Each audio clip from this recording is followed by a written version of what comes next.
आप बताइए भगवान राम 4 ही भाई क्यों थे, 3 या 5 क्यों नहीं? और अगर 4 भाई थे तो लक्ष्मण ही क्यों राम के साथ जाएंगे वन में, और भरत ही खड़ाऊ रख के शासन क्यों करेंगे, और शत्रुघ्न ही अयोध्या में क्यों रहेंगे?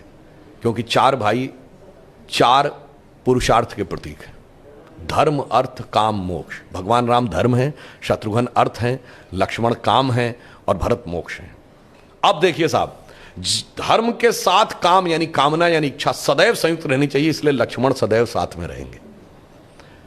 भरत मोक्ष के प्रतीक हैं तो खड़ाऊ रख के यानी धर्म के किसी प्रतीक को रख के तपस्या करेंगे, मोक्ष प्राप्त होगा। और शत्रुघ्न अर्थ के प्रतीक हैं तो इसलिए वो राजधानी में ही रहेंगे, अर्थ कभी छोड़ के नहीं जा सकता। इसीलिए आप देखिए कहा तो जाता राम लक्ष्मण की जोड़ी, मगर तुलसी बाबा ने लिखा हनुमान चालीसा में कि रघुपति कीनी बहुत बड़ाई, तुम मम प्रिय भरत ही संभाई। क्यों?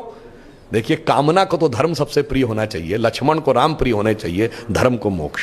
और फिर मैं एक और बात बताऊं, जो लोग कहते हैं ना राजा दशरथ के 3 रानियां क्यों थी, क्यों? इसमें 2 ही जुड़वा भाई हैं, कौन? लक्ष्मण और शत्रुघ्न। एक कामना एक अर्थ यानी इच्छा और पूर्ति, ये तो जुड़वा भाई हैं। और 3 क्यों होना जरूरी था? ये चारों चीजें एक ही स्रोत से नहीं आ सकती।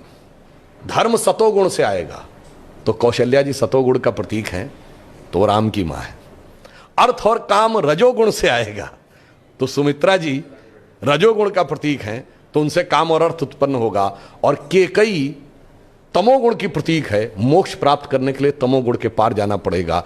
इसलिए महाराज दशरथ की 3 ही रानियां हैं, 2 या 4 नहीं। और फिर यहां पे मैं ये भी कह दूं, मतलब इसको कोई अन्यथा न ले, मैं मतलब ये नहीं कह रहा हूं, इसमें सबसे सुंदर कौन था?